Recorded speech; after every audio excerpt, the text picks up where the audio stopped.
अस्सलामुअलैकुम, BTV news के साथ मैं हूं निदर्शत। नजर डालते हैं न्यूज़ हेडलाइंस पर। वज़ीर-ए-आज़म इमरान खान ने कहा है कि हराम की कमाई का रास्ता इख्तियार करने वाले सियासतदान आज इबरत का निशान बने हुए हैं। इस्लामाबाद पुलिस लाइंस में पासिंग आउट तकरीब से खिताब करते हुए वज़ीर-ए-आज़म ने कहा कि जिन सियासतदानों ने गलत रास्ते से पैसा बनाया, इनके किसी काम न आया। चोरी के पैसे का कोई फायदा नहीं, ये किसी काम का नहीं। बच्चों को वालिदों के चोरी बचाने के लिए झूठ बोलना पड़ रहा है। कभी अस्पताल जा रहे हैं, कभी मुल्क से बाहर भागे जा रहे हैं। उन्होंने मजीद कहा कि महंगाई के लिहाज से तनख्वाहें कम हैं। जैसे जैसे मईशत बेहतर होगी, तनख्वाहों में इजाफा करेंगे। जब तक मुल्क की आमदनी नहीं बढ़ती, कौम को कुछ सब्र करना होगा। बादशाह नहीं, वज़ीर-ए-आज़म हूँ। तनख्वाह बढ़ाने के लिए वज़ीर खजाना से पूछना पड़ता है। वफाकी वजीर फवाद चौधरी का कहना है कि कोई तकरीर या बयान बगैर सियाको सबाक पेश किया जाए तो मायने खो देता है। वज़ीर आज़म की गुफ्तगू एक तनाजुर में थी। दुनिया की सबसे ज्यादा नालायक अपोजिशन बगले बजा रही है। सारे अफलातून, मरियम और बिलावल के बगल बच्चे हैं। फवाद चौधरी ने समाजी राब्ते की वेबसाइट ट्विटर पर अपने ट्वीट में कहा है कि वज़ीर आज़म की तकरीर पर सियासी बोनों के तबसरों पर हैरान हूँ। वज़ीर आज़म इमरान खान ने कहा था कि हुकूमत में आकर पता चलता है मईशत का असल हाल क्या है। होना ये चाहिए कि अमेरिका की तरह वक्त मिले कि इदारे नौ मुंतखब हुकूमत को फैक्ट शीट दें और वज़ीर आज़म हल्फ लेने से पहले प्लानिंग कर सकें। वज़ीर दाखिला शेख रशीद अहमद ने कहा है कि वज़ारत दाखिला संभाले हुए मुझे 8 दिन हुए हैं। आज पाकिस्तान में पुलिस का हर सिपाही सर उठाकर चल रहा है। इन ख्यालात का इजहार वफाकी वज़ीर दाखिला शेख रशीद अहमद ने इस्लामाबाद पुलिस लाइन में पासिंग आउट परेड की तकरीब से खिताब करते हुए किया। उन्होंने कहा कि वज़ारत दाखिला संभाले हुए मुझे 8 दिन हो गए। इस्लामाबाद के खराब 1800 कैमरे चल पड़े हैं। वज़ीर आज़म साहब और मुझे भी माँ की दुआ है। इंशाअल्लाह वज़ीर आज़म इमरान खान कौम को मसाइल से निकालेंगे। उन्होंने इमरान खान को मुखातिब करते हुए कहा कि वज़ीर आज़म इमरान खान का सिर्फ पाकिस्तान नहीं, दुनिया में आपका नाम होगा। सिंध हाई कोर्ट ने सूबे भर में पुलिस मुकाबलों के लिए नई गाइडलाइन जारी कर दी। सिंध हाई कोर्ट में पुलिस मुकाबले से मुतालिक केस में मुलजिम की सजा के खिलाफ अपील पर समाअत हुई। अदालत ने रिमार्क्स दिए हैं कि पुलिस मुकाबले के हर केस के मुकदमे में मोबाइल इंचार्ज का नाम नहीं होता। पुलिस मोबाइल की ड्यूटी पर मौजूद स्टाफ और थाने से रवानगी का भी जिक्र नहीं। पुलिस एहलकारों के पास मौजूद असलहे और गोलियों का भी इंदराज नहीं होता। इस मौके पर अदालत ने सिंध भर में पुलिस मुकाबलों से मुतालिक नई गाइडलाइंस जारी कर दी।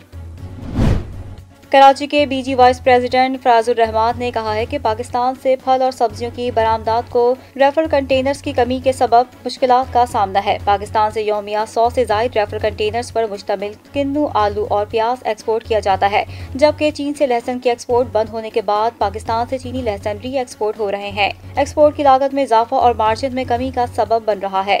शिपिंग कंपनियों की जानिब से गुज़िश्ता 2 माह के दौरान फ्रेट चार्जेस में गैर मामूली इजाफा किया गया है। फ्रेट बढ़ने से पाकिस्तान के लिए बरामदात के इम्कानात से फायदा उठाना दुश्वार हो रहा है। फराजुर रहमान ने कहा कि इस सूरत हाल में बरामदी ऑर्डर्स की तरसील और एक्सपोर्ट के हदफ को हासिल करना दुश्वार तर हो गया है।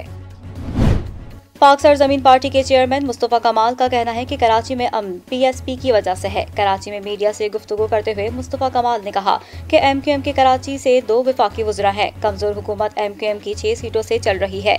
ये इस्तीफे दें, बाहर आएं तो हुकूमत इनकी बात मानेगी। वसीम अख्तर की करप्शन पर किसी को कोई शक है? 4 साल में शहर को लूट लिया, इस पर केस नहीं बन रहा क्योंकि वो हुकूमत का हिस्सा है। जब तक ये नुमाइंदे रहेंगे, तुम्हारे बच्चों को फलाह नहीं मिल सकती।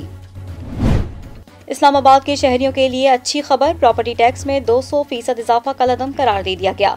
जस्टिस मोहसिन अख्तर कियानी ने इस्लामाबाद प्रॉपर्टी टैक्स केसेस का महफूज शुदा फैसला सुना दिया। इस्लामाबाद हाई कोर्ट ने मेट्रोपॉलिटन कॉरपोरेशन को पुराने रेट्स पर टैक्स वसूली का हुक्म देते हुए कहा कि टैक्स वसूली CDA का इख्तियार नहीं, बल्कि मेट्रोपॉलिटन कॉरपोरेशन वसूल करे। हाई कोर्ट से CDA को प्रॉपर्टी टैक्स की रकम लोकल गवर्नमेंट फंड में मुंतकिल करने का हुक्म देते हुए प्रॉपर्टी टैक्स में इजाफे के खिलाफ दरख्वास्तें मंजूर कर ली। मुल्क में कोरोना के सबब मजीद 83 अफराद जान की बाजी हार गए, जबकि मजीद 2142 अफराद में कोरोना की तस्दीक हुई है। National command and operation centre की जानिब से जारी करदा दादोशुमार के मुताबिक गुज़िश्ता 24 घंटों के दौरान 35,621 कोरोना टेस्ट किए गए, जिसके बाद मजमूई केसेस की तादाद 64,06,281 हो गई है। पाकिस्तान में कोरोना के 4,15,352 मरीज सेहतयाब हो चुके हैं और 37,905 ज़ेरे इलाज हैं। वस्ती फ्रांस में फायरिंग के वाक़े में 3 पुलिस एहलकार हलाक, 1 जख्मी। गैर मुल्की खबरसां एजेंसी के मुताबिक पुलिस एहलकार वस्ती फ्रांस के इलाके पोई डी डॉम में घरेलू झगड़े की शिकायत पर एक जगह पहुंचे थे। मीडिया रिपोर्ट के मुताबिक खातून को बचाने की पुलिस एहलकारों की कोशिश के दौरान एक शख्स ने फायरिंग कर दी। फायरिंग के वाक़े में 3 पुलिस एहलकार हलाक और 1 जख्मी हो गया। हलाक और जख्मी होने वाले एहलकारों को अस्पताल मुंतकिल कर दिया गया। ऑलराउंडर शादाब खान पहले टेस्ट मैच से बाहर हो गए, जिसके बाद जफर गौहर को स्क्वाड में शामिल कर लिया गया। ऑलराउंडर ने न्यूजीलैंड के खिलाफ खेले गए तीसरे T20 मैच के बाद अपनी बाएं टांग में तकलीफ की शिकायत की, जिसके बाद शादाब खान का MRI स्कैन करवाया जाएगा। शादाब की MRI की रिपोर्ट के बाद ही इनकी इंजरी की असल नौयत सामने आएगी कि इन्हें क्रिकेट में वापसी के लिए कितना वक्त दरकार है। महकमा मौसमियात का कहना है कि आइंदा 24 घंटों के दौरान मुल्क के बेशतर इलाकों में मौसम सर्द और खुश्क रहेगा, जबकि बालाई इलाकों और शुमाली बलूचिस्तान में मौसम शदीद सर्द रहेगा।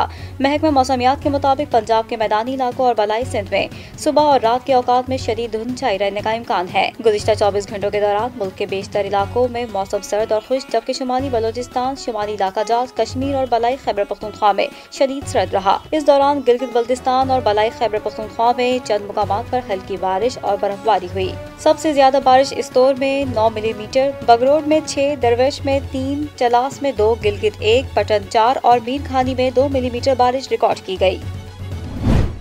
न्यूज़ स्टूडियो से फिल वक्त इतना ही। मजीद खबरों से बाखबर रहने के लिए विजिट कीजिए हमारी वेबसाइट www.btn.tv और सब्सक्राइब करें हमारे YouTube चैनल बदर टेलीविजन नेटवर्क।